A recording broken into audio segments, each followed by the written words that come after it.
In the dying embers of the Third Reich, as Berlin transformed into a concrete graveyard and the dreams of a thousand-year empire collapsed into rubble and ash, one man stood between Adolf Hitler's apocalyptic vision and the complete annihilation of Germany itself. His name was Gotthard Heinrici, a general so methodical, so coldly rational, and so devoted to the survival of his soldiers that he became an anomaly within the Nazi war machine. While other commanders prostrated themselves before the Führer's delusional orders, Heinrici quietly disobeyed, calculating not for glory, but for survival. And for that act of moral clarity in an ocean of fanaticism, he became the most hated man in Hitler's inner circle. This is not a story of redemption. Gotthard Heinrici was no resistance hero. He wore the Wehrmacht uniform, commanded armies under the swastika, and participated in a regime that butchered millions. Yet his story reveals something profoundly unsettling about the nature of authority, obedience, and the razor-thin line between duty and destruction. In the final weeks of World War II, when Hitler demanded that Germany burn alongside him, Heinrici became the silent saboteur who refused to let an entire nation become kindling for one man's nihilistic fury. Born in 1886 in Gumbinnen, East Prussia, Gotthard Heinrici grew up in the shadow of Prussian military tradition, a world where discipline was sacred, efficiency was art, and emotion was weakness. He entered the Imperial German Army in 1905, a young officer molded by the rigid codes of the Kaiserreich. Unlike the flamboyant generals who would later dominate Nazi propaganda reels, Heinrici was unremarkable in appearance. Slight, bespectacled, soft-spoken, he looked more like a schoolteacher than a warrior. But beneath that unassuming exterior was a mind of surgical precision, a tactical genius who understood warfare not as theater, but as mathematics. Heinrici's reputation was forged not in victory, but in retreat. During World War I, he earned his stripes as a staff officer, learning the brutal choreography of defensive warfare. He watched empires crumble, saw the cost of hubris, and absorbed a lesson that would define his entire career. Survival is more valuable than glory. When the Great War ended in Germany's humiliating defeat, Heinrici did not romanticize the loss like so many of his peers. He studied it, analyzed it, learned from it. And when the Weimar Republic's fragile army evolved into Hitler's Wehrmacht, Heinrici became a master of the calculated retreat, the fireman of the Eastern Front, a commander called upon when situations turned desperate. By 1941, when Germany launched Operation Barbarossa and plunged into the endless winter of the Soviet Union, Heinrici's reputation was already established. While other generals chased encirclements and blitzkrieg fantasies, Heinrici specialized in defensive operations. His Fourth Army held the line during the catastrophic Soviet counteroffensive at Moscow in December 1941, a battle that shattered the myth of German invincibility. While panicked officers abandoned positions and Hitler raged about cowardice, Heinrici orchestrated a fighting withdrawal that saved tens of thousands of German soldiers from annihilation. He did not win, he simply refused to lose catastrophically. This was Heinrici's genius. He understood that in modern warfare, especially against an enemy with limitless manpower and industrial capacity like the Soviet Union, the goal was not to win every battle, it was to avoid losing the war in a single catastrophic defeat. He built layered defenses, rotated exhausted units, conserved ammunition, and most heretically, retreated when necessary. To Hitler, who viewed retreat as treason and demanded that every meter of soil be held to the last man, Heinrici's pragmatism was intolerable. But the Führer needed him. Again and again, when German armies teetered on the edge of destruction, Hitler reluctantly turned to Heinrici. The paradox was maddening. Hitler despised Heinrici's caution, his refusal to embrace heroic sacrifice, his quiet defiance of fanatical orders. Yet Heinrici delivered results. He stabilized collapsing fronts. He saved armies that should have been encircled and destroyed. And he did it all with minimal resources, relying on intelligence, deception, and an almost inhuman ability to predict enemy movements. By 1945, as Soviet armies closed in on Berlin like a noose tightening around a dying beast, Heinrici was handed the most impossible mission of his career: defend the Oder River line and prevent the Red Army from reaching the German capital. It was a suicide assignment. The Soviets outnumbered his forces 5-1. His soldiers were exhausted, undersupplied, many of them children and old men conscripted in desperation. His orders came directly from a bunker beneath Berlin, where a deteriorating dictator screamed at maps and demanded miracles. He knew the truth. The war was over. Germany had lost. The only question now was how many would die before the inevitable end. And in that terrible clarity, Gotthard Heinrici made a decision that would define his legacy. He would fight, but he would not sacrifice Germany itself on the altar of Hitler's madness. The Oder River, January 1945. A frozen artery separating what remained of the Third Reich from the Soviet juggernaut. For Heinrici, this was not a battlefield. It was an equation written in blood, where every variable pointed toward annihilation. Marshal Georgy Zhukov's First Belarusian Front massed on the eastern bank. Over 2 million men, 6,000 tanks, 40,000 artillery pieces.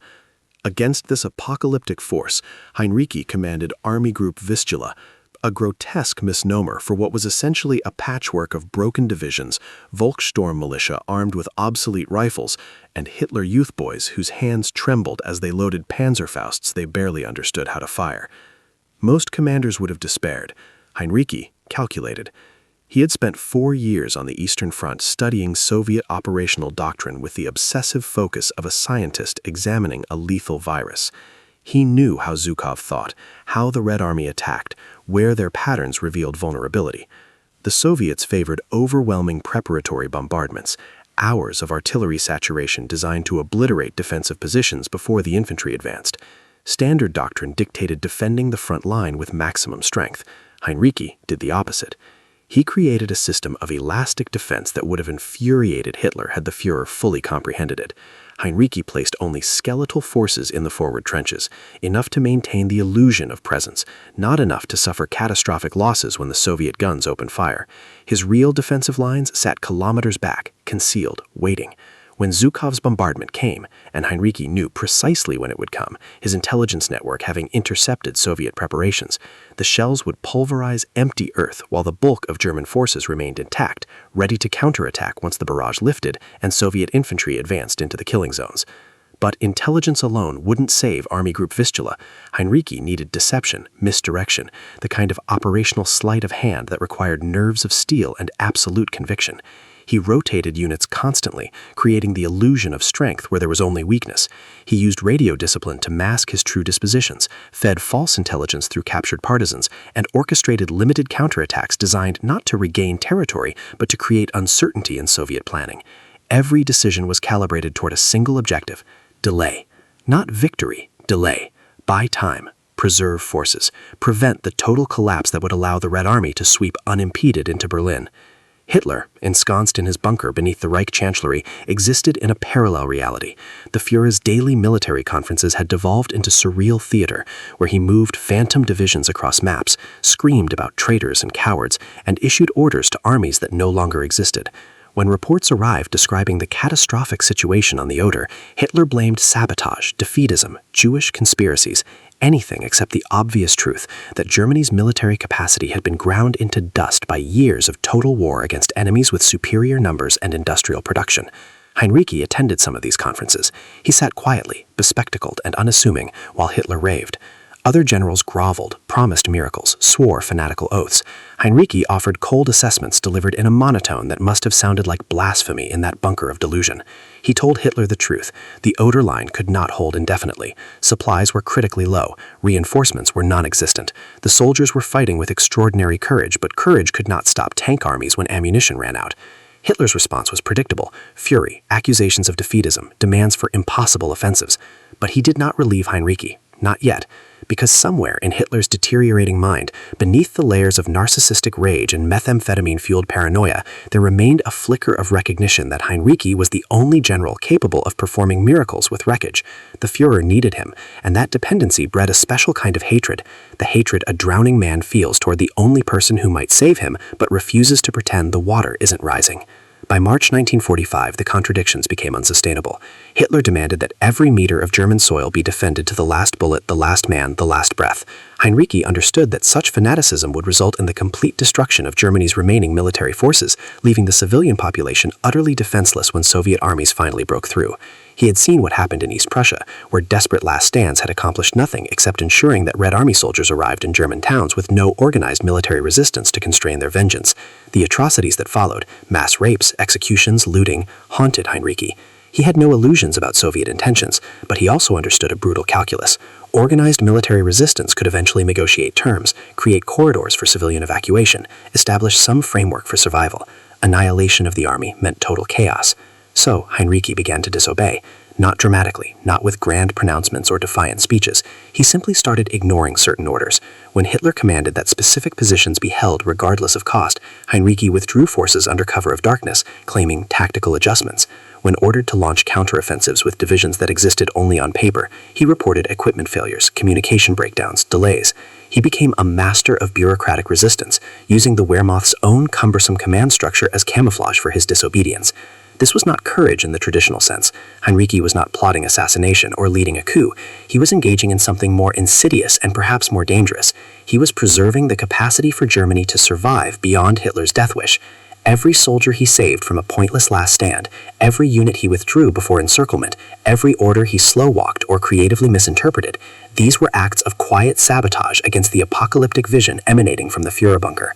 And in that bunker, surrounded by sycophants and true believers, Adolf Hitler began to understand that Gotthard Heinrici was no longer his instrument. The general had become something far more threatening, a man with his own moral calculations, operating according to a logic that prioritized Germany's survival over the Führer's mythological Gotterdammering. April 1945.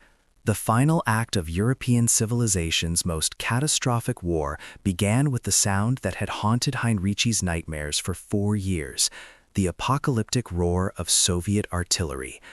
On April 16th, at precisely 3 a.m., Marshal Zhukov unleashed the largest preparatory bombardment in human history. Over 9,000 guns and rocket launchers opened fire simultaneously along the Seelow Heights, the last significant defensive barrier before Berlin. The earth itself seemed to scream. Trees disintegrated, concrete fortifications vaporized. The night sky turned crimson, illuminated by muzzle flashes and the hellish glow of Katyusha rockets streaking overhead like meteors summoned from some ancient god's arsenal of retribution. But when the barrage lifted 90 minutes later and Soviet infantry surged forward behind waves of T-34 tanks, expecting to find only corpses and craters, they encountered something unexpected: organized resistance. Heinrici's elastic defense had worked. The forward trenches, those that had absorbed the bombardment's full fury, had been lightly manned, sacrificial positions designed to bleed but not break the defensive system. The real German lines, positioned on the reverse slopes of the Seelow Heights, remained largely intact. Machine gun nests opened fire, anti-tank guns engaged from concealed positions. Panzerfausts wielded by terrified teenagers knocked out Soviet armor at suicidal close range. Zhukov had anticipated a breakthrough within hours. Instead, his forces became bogged down in brutal close-quarters combat that devoured men and machines at a catastrophic rate.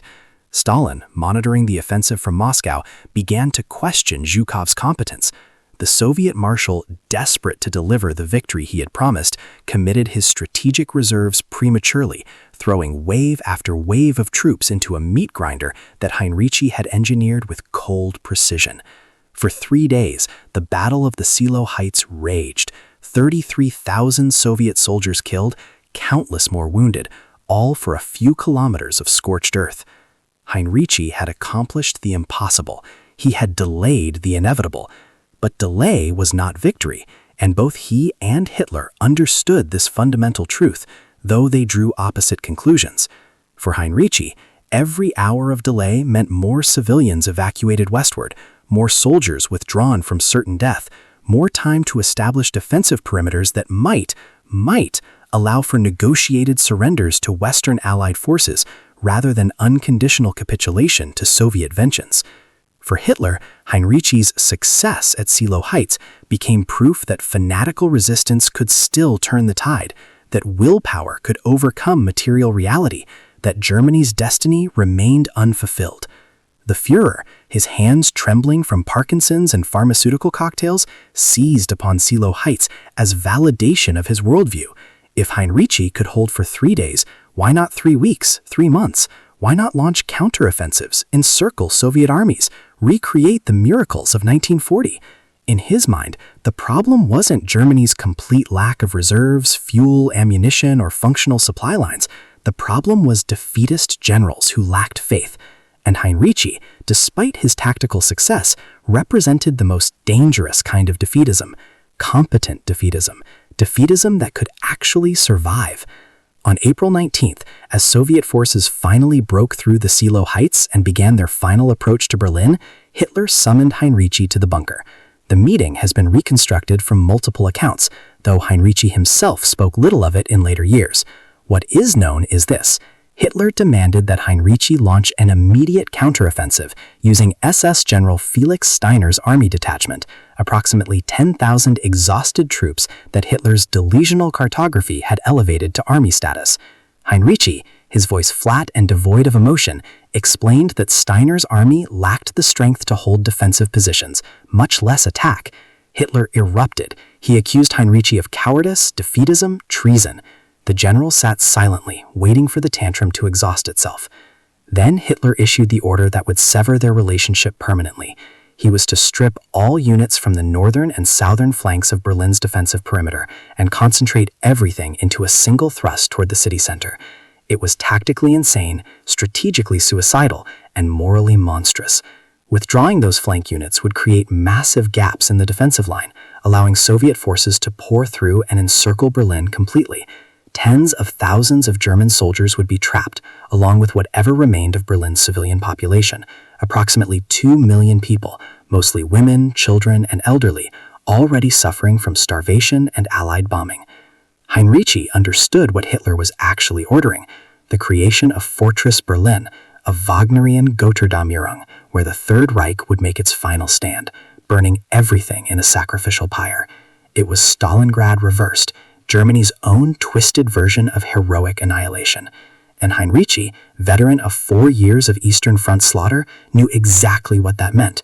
Not military resistance, but ritualized mass murder, the deliberate sacrifice of soldiers and civilians to satisfy one man's apocalyptic mythology. He returned to his headquarters and gave orders that directly contradicted Hitler's command. Instead of concentrating forces toward Berlin, Heinrici continued withdrawing units westward. He established corridors for civilian evacuation. He negotiated, unofficially through intermediaries, with local Soviet commanders for safe passage of refugee columns. He authorized retreats that saved entire divisions from encirclement. Every decision carried the weight of treason. Every order violated the Führer's explicit instructions. And Heinrici made these decisions with the same methodical coldness he had applied to defensive calculations. Emotions were irrelevant, only outcomes mattered. Word reached the bunker within hours. Hitler's rage transcended coherence. On April 28th, Heinrici was relieved of command. The official reason was exhaustion. The actual reason was insubordination so fundamental that it threatened the entire ideological foundation of the regime. Heinrici had committed the unforgivable sin. He had chosen Germany's survival over Hitler's vision. He had placed the lives of soldiers and civilians above the mythological requirements of the final battle. He had, in essence, declared that Germany's future mattered more than the Führer's glorious death. His replacement, General Kurt Student, arrived to find a defensive situation that was dire but not yet catastrophic, precisely because Heinrici had disobeyed orders. Student, a paratrooper commander with no experience in large-scale defensive operations, inherited an army group that Heinrici had kept functional through sheer tactical brilliance and moral courage disguised as bureaucratic obstinacy. Within days, Student would oversee the surrender of those forces to British and American troops, sparing them the fate that awaited German soldiers captured by Soviet forces. Heinrici himself disappeared into the chaos of Germany's collapse. He was captured by Soviet forces, interrogated, and eventually released, his reputation as a defensive genius apparently granting him value as a source of tactical intelligence. He would spend years in various detention facilities before finally returning to West Germany, where he lived quietly until his death in 1971, rarely speaking of the war, offering no memoirs, seeking no recognition.